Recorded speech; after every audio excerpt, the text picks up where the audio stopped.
오늘은 2024년의 마지막 날입니다. 이제 2024년이 역사의 뒤안길로 사라지려고 합니다. 참으로 숨가쁘게 달려온 2024년입니다. 가정에서 또 직장에서 교회에서 얼마나 우리가 바쁘게 살아왔습니까? 이제는 잠시 분주함을 내려놓고 올 한 해를 뒤돌아보기를 원합니다. 이 시간 시편 23편을 통해 2024년을 아름답게 정리합시다. 새로운 믿음으로 새해를 향해 힘차게 출발합시다. 여호와를 목자로 모시고 사는 사람에겐 놀라운 행복이 있습니다. 1절에 나오는 다윗의 고백에 귀를 기울여 봅시다. 여호와는 나의 목자시니 내게 부족함이 없으리로다. 우리 같이 한번 해볼까요? 여호와는 나의 목자시니 내게 부족함이 없으리로다. 아멘. 하나님은 이스라엘의 목자요, 이스라엘은 하나님이 친히 기르시는 돌보시는 양입니다. 다윗은 여호와는 나의 목자시니라고 고백합니다. 개인적이고 또 인격적인 관계입니다. 아주 친밀한 관계입니다. 하나님과 자신 사이에 그 누구도 개입되지 않은 관계입니다. 다윗은 소년 시절에 목자 노릇을 해본 경험이 있습니다. 그래서 누구보다도 목자와 양의 관계를 잘 압니다. 원래 양은 연약하고 미련합니다. 무지하고 분별력이 없습니다. 방향 감각도 없습니다. 그 대신 두려움이 아주 많습니다. 목자 없이는 절대로 혼자 살 수 없는 존재가 양입니다. 다윗은 일찍이 아버지의 양을 치며 목자의 심정을 배웁니다. 그럼 밤을 새워 양떼를 지킵니다. 양들을 사랑으로 인도하고 돌봅니다. 곰이나 사자가 갑자기 나타나 어린 양을 움켜갈 때도 있습니다. 그러면 달려가서 쫓아가서 목숨을 걸고 싸웁니다. 그 입에서 그 발톱에서 기필코 어린 양을 구출해내고야만 합니다. 솔직히 얼마나 위험천만한 행동인가요? 양에 대한 지극한 사랑이 아니면 도저히 불가능한 행동입니다. 하나님은 이렇게 양떼를 사랑한 다윗의 중심을 잘 아십니다. 이런 그를 이스라엘의 주권자로 왕으로 세우십니다. 다윗은 이스라엘 백성을 사랑과 평화, 공평과 정의로 다스립니다. 마침내 이스라엘의 역사의 성군으로 그 이름을 후세에 남깁니다. 하나님과 함께 걸어온 인생길이지요. 다윗은 하나님을 목자로 자신을 그 양으로 비유합니다. 하나님을 목자로 모시고 산 그의 삶의 특징, 그의 입으로 고백하기를 한마디로 넘치는 행복입니다. 여호와는 나의 목자시니 내게 부족함이 없으리로다. 내가 한 나라의 왕으로서 사람들이 부러워할 만한 부와 명예와 권력을 누려보았더니 내 인생이 참 행복했다. 그건 아니죠. 그가 부족함이 없다, 행복하다 고백하는 이유는 하나, 여호와가 내 목자이기 때문에. 여기서 사용된 동사는 미완료형, 지속성을 강조하는 표현입니다. 내게 부족함이 없으리로다, 이 고백을 보세요. 이 고백 속에서 그의 과거와 현재와 미래가 만납니다. 아름답게 하나로 어우러집니다.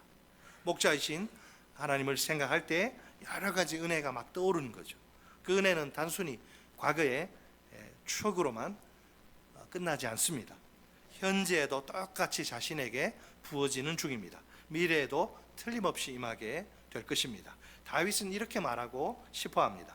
과거에 대한 감사입니다. 그동안 정말 부족함이 없었습니다. 현재에 대한 만족입니다. 지금도 부족함이 없습니다. 미래에 대한 확신입니다. 앞으로도 부족함이 없을 것입니다. 무엇 때문에? 여호와가 나의 목자이기 때문에. 그러니까 감사와 만족과 확신이에요. 우리 한번 따라서 해보시죠. 그동안 정말 부족함이 없었습니다. 지금도 부족함이 없습니다. 앞으로도 부족함이 없을 것입니다. 감사, 만족, 확신, 이 세 가지가 넘치는 행복의 비결입니다. 충분히 이해할 수 있어요. 그죠? 감사가 있고 만족이 있고 확신이 있으면 얼마나 행복한 인생인가요? 자, 조금 있으면 이제 33분 남았네요. 우리는 이제 2025년을 새롭게 출발해야 합니다. 과연 우리의 모습은 어떤가요? 하나님이 내 인생의 목자이심을 진정으로 깨닫고 있나요? 다윗처럼 그 하나님 한 분 때문에 내 인생이 부족함이 없다 이렇게 고백할 수 있나요? 내 과거와 현재와 미래를 곰곰이 생각해 보면 어떨까요? 과거에 대한 감사는 어떤가요? 목자이신 하나님 때문에 그동안 정말 부족함이 없었나요? 현재에 대한 만족은 또 어떤가요? 지금도 목자이신 하나님 한 분 때문에 부족함이 없나요? 미래에 대한 확신은 또 어떤가요? 목자이신 하나님 한 분 때문에 앞으로도 부족함이 없을 것이라 믿나요? 사실은 상황이나 환경을 초월하는 감사와 만족과 확신입니다. 상황이나 환경만 놓고 본다면 왜 부족함이 없을까요? 한 가지만 예로 들자면, 우리로 말하면 늘 부족한 것이 물질 아닌가요? 오죽하면 어떤 사람들이 이렇게 말합니다.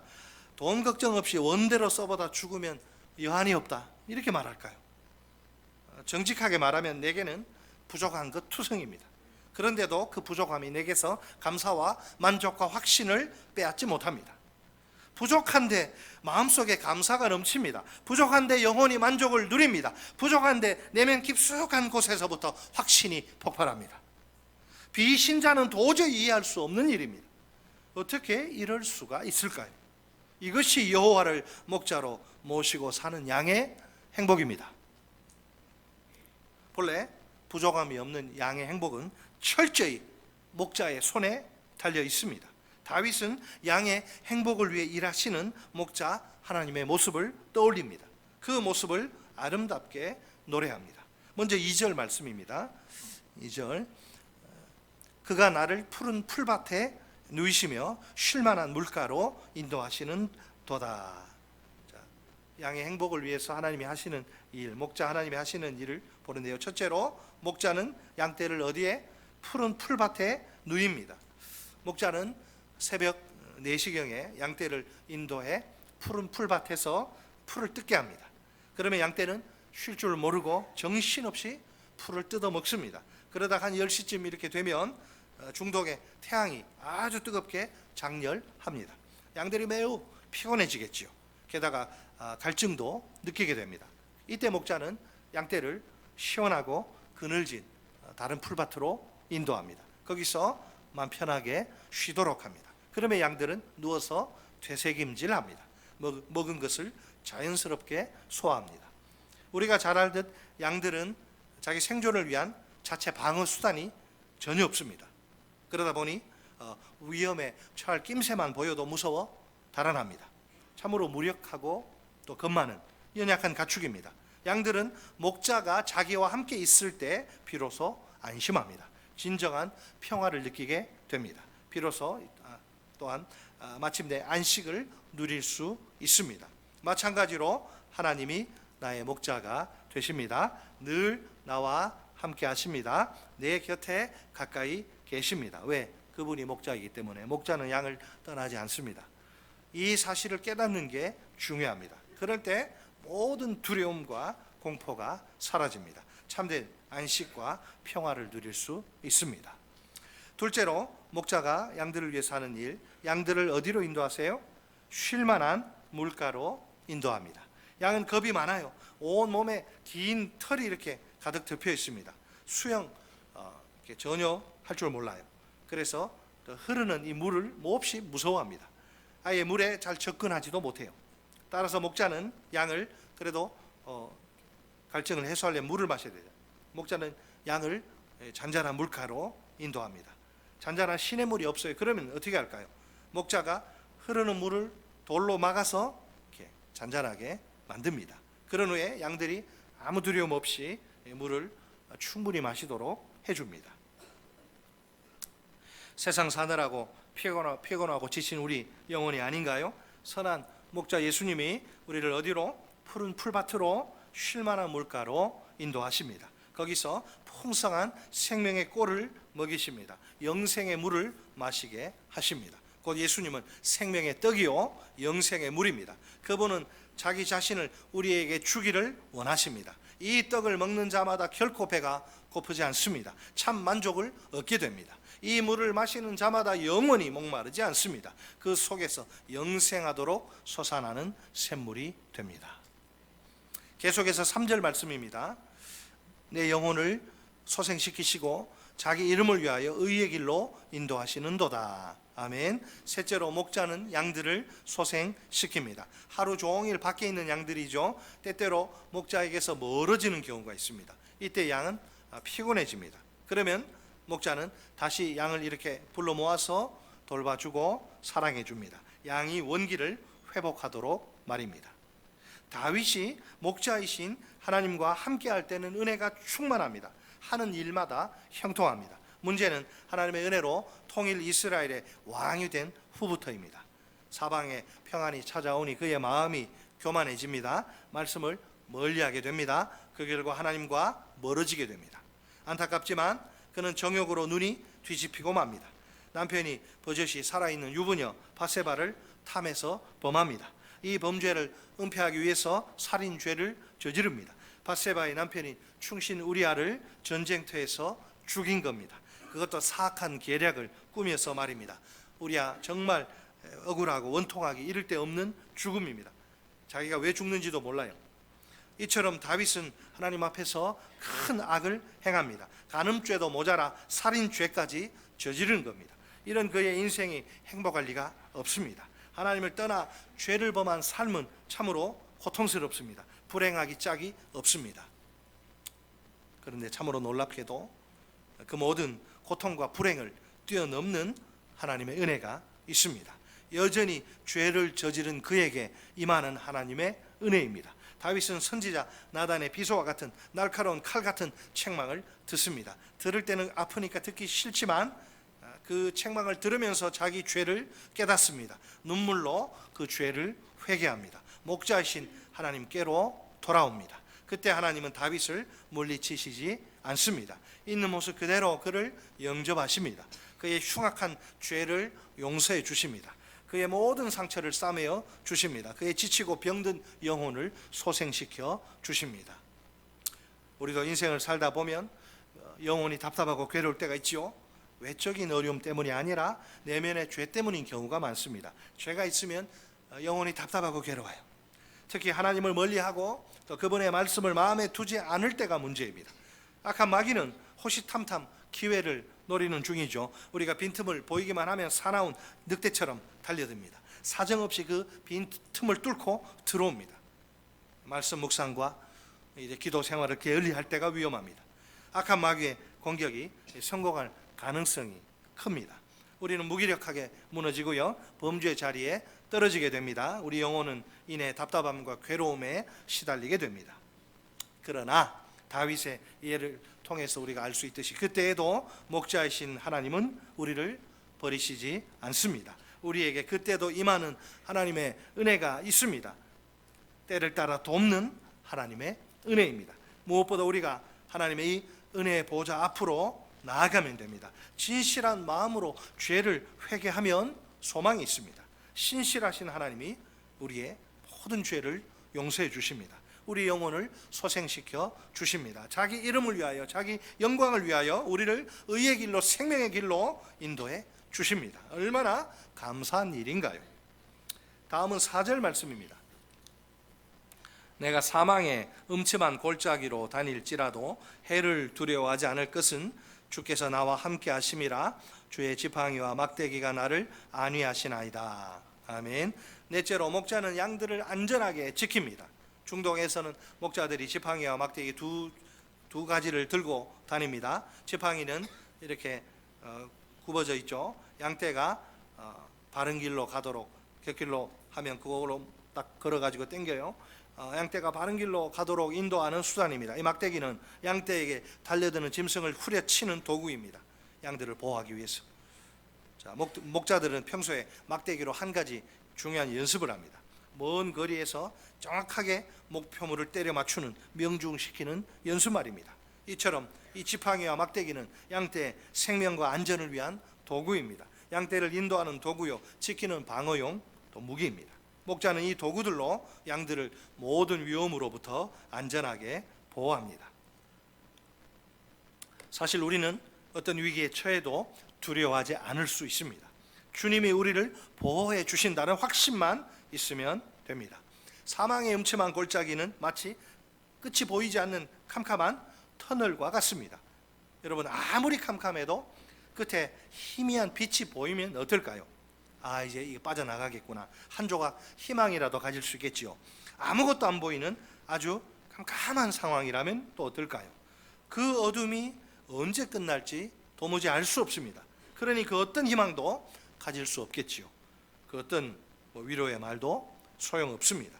우리가 인생 길에서 때때로 사망의 음침한 골짜기를 만납니다. 예를 들면 질병의 음침한 골짜기입니다. 재난이나 실패, 쓰라린 골짜기입니다. 전혀 예상하지 못한 그런 상황이 틀림없습니다. 내일 일을 알지 못하는 인생이니 이런 것들이 언제 닥칠지 몰라요, 우리는.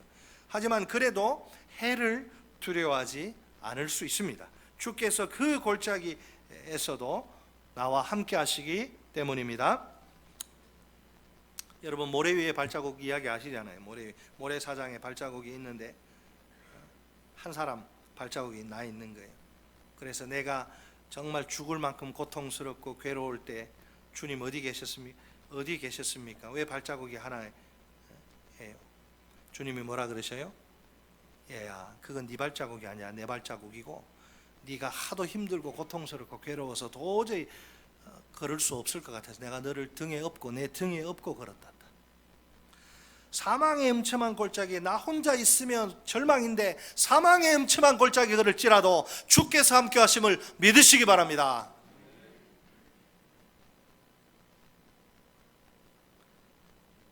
선한 목자 주님은 지금도 지팡이와 막대기로 나를 보호하십니다. 이 지팡이와 막대기는 무슨 상징일까요? 전능하신 Almighty God, 전능하신 주님의 힘과 능력과 권세를 나타내는 상징입니다. 이것은 나를 보호하시는 주님의 탁월하신 능력이에요. 이 능력은 실패 확률 0%, 성공 확률 100%입니다. 주님의 지팡이와 막대기가 나를 모든 위험으로부터 안전하게 지킵니다. 그러므로 그 어떤 인생의 위험도 나를 해칠 수 없습니다. 이 주님의 지팡이와 막대기 때문에 나는 언제나 안심할 수 있습니다. 주님의 이 놀라운 능력, 이 풍성한 사랑을 찬양합니다. 자, 그런데 5절부터는 장면이 완전히 달라집니다. 전혀 다른 배경처럼 보이죠. 1절로 4절에서 선한 목자로 비유된 여호와 하나님이시지요. 하지만 5절로 6절에서는 선한 주인으로 묘사됩니다. 다윗은 하나님을 손님을 환대하는 주인으로 묘사합니다. 하나님이 자기와 얼마나 친밀한 관계인지를 표현합니다. 5절 말씀입니다. 주께서 내 원수의 목전에서 내게 상을 차려 주시고 기름을 내 머리에 부으셨으니 내 잔이 넘치나이다. 아멘. 팔레스타인 지방에서 원수에게 급히 쫓기는 사람이 있다고 칩시다. 그가 보호받고 싶은 자의 천막에 쑥 들어가요. 그때 그 주인이 힘있고 강한 사람이면 어떨까요? 얼마든지 보호와 환대를 받을 수 있습니다. 이처럼 강한 주인이 영접하고 환대하는 한 아무도 그를 건드리지 못합니다. 원수가 아무리 뒤에서 바짝 쫓아왔다 해도 소용없습니다. 천막으로 들어올 수가 없어요. 문 밖에 서서 우두커니 바라보기만 할 뿐입니다. 닭 쫓은 개 지붕 쳐다보는 신세입니다. 나의 목자 하나님은 힘있고 강한 주인이십니다. 그래서 원수에게 쫓기던 나를 집으로 맞아들이십니다. 그뿐 아니라 원수가 보는 앞에서 잔치를 베풀어 주십니다.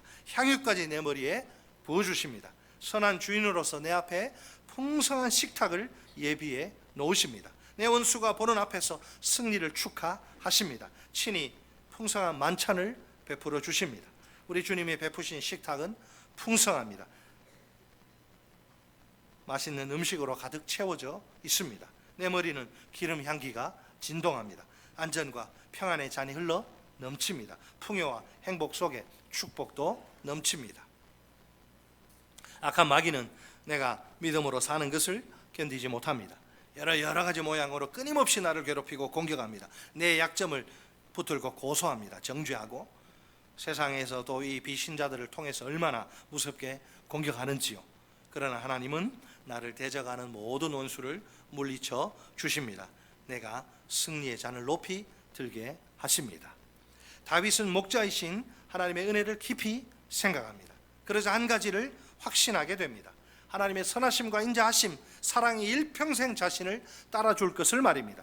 다윗의 확신에 찬 고백 6절 상반절 말씀입니다.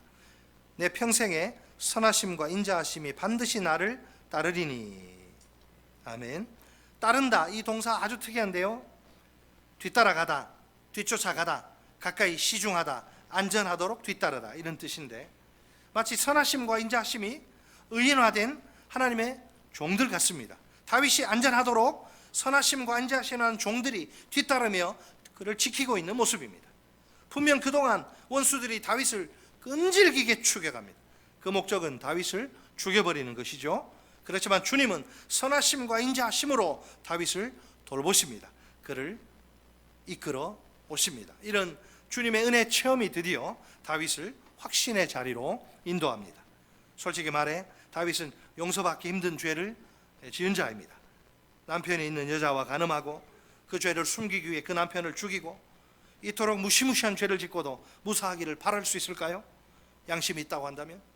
그러나 그 순간에도 살아계신 하나님은 다윗의 인생에 인자한 분이십니다. 하나님은 그를 불쌍히 여기십니다. 그 자비의 넓은 품 속에 그를 꼭 안으십니다. 그의 모든 죄를 용서하십니다. 그래서 다윗은 이렇게 노래합니다. 여호와를 송축할지어다. 내 모든 죄를 사하시고. 마치 아버지가 자식을 불쌍히 여김과 같습니다. 하나님은 우리 죄악을 우리에게서 멀리 옮기십니다. 우리 죄악이 동쪽에서 정반대 서쪽으로 옮겨진 것과 마찬가지입니다. 아주 멀리 옮겨진 것이죠. 하나님의 놀라운 용서입니다. 다윗은 이 용서를 그의 인생에서 똑똑히 경험합니다. 정말 이런 용서가 다윗에게 어울리기는 한 걸까요? 분명 다윗은 하나님을 향해서 반역을 일으킵니다. 하나님의 계명을 함부로 짓밟아 버립니다. 하나님을 모독합니다. 죽어 마땅한 죄인입니다. 그러나 이런 죄인을 향해서도 하나님의 인자하심이 계속됩니다. 그 인자하심은 한 번도 끊어진 적이 없습니다. 다윗의 눈물겨운 고백을 보세요. 내 평생에 선하심과 인자하심이 반드시 나를 따르리니. 아멘. 오늘 다윗은 주님이 내 평생에 함께 하셨다고 말합니다. 내 평생에, 내 모든 날들에, 하루도 빠짐없이 내 모든 날들에, 이제까지 살아왔던 모든 날, 지금 살고 있는 모든 날, 한 걸음 더 나아가 앞으로 살아야 할 모든 날, 그 모든 날마다 선하심과 인자하심이 나를 따르리니. 다윗이 평생에 만난 하나님은 어떤 분이신가요? 그분은 선하신 하나님이십니다. 인자하신 하나님이십니다. 우리 하나님은 선하십니다. 나를 향해서 선한 뜻을 한 번도 꺾으신 적이, 포기하신 적이 없습니다. 내가 나를 보아도 미울 때가 있어요. 내가 나를 사랑하기를 포기하고 싶을 때가 있습니다. 내가 나를 볼 때 못마땅해서 미칠 것 같을 때가 있어요. 그래도 우리 하나님은 내 평생 어느 때나 내게 선입니다. 언제나 항상 선입니다. 선. 그 목자이신 하나님이 나를 향해 늘 선한 의지를 계속 갖고 계십니다. 내가 좋아하는 것은 잘못될 수 있습니다. 그것이 악으로 바뀔 때도 있어요. 하지만 하나님이 나를 향해 가지신 선하심은 언제나 온전합니다. 완전합니다. 그 선하심이 내 인생 속에 항상 있습니다. 내가 나를 포기할 때조차 하나님은 나를 포기하시지 않습니다. 다윗이 만난 하나님은 인자하신 헤세드, 언약적 사랑의 하나님, 인자하심, 불쌍히 여기심입니다. 용서하심이 그 안에 포함되어 있습니다. 다윗의 놀라운 확신을 보세요. 이 세상 그 무엇도 주님의 선하심과 인자하심으로부터 나를 끊을 수 없다. 1, 2년이 아니라 평생토록. 그래서 시편 23편은 다윗이 평생 부를, 우리가 평생 부를 신뢰의 노래입니다. 사도 바울도 로마서 8장에서 비슷한 이야기 했어요. 이 세상 그 어떤 피조물이라도 우리를 그리스도 예수 안에 있는 무엇에서, 하나님의 사랑에서 끊을 수 있다 없다? 없다. 최악의 상황도 나를 하나님의 사랑에서 끊을 수 없다. 오늘 우리에게도 다윗처럼 확신이 필요합니다. 목자이신 하나님은 그 어떤 일이 있어도 우리를 버리시지 않습니다. 온 세상이 다 우리를 버려도 말입니다. 목자이신 하나님은 그 어떤 상황에서도 우리를 포기하시지 않습니다. 주위의 모든 사람이 다 우리를 포기해도 말입니다. 우리를 향한 하나님의 마음은 언제나 선하심, 인자하심입니다. 이 일편단심의 선하심, 인자하심을 진정으로 확신하십니까?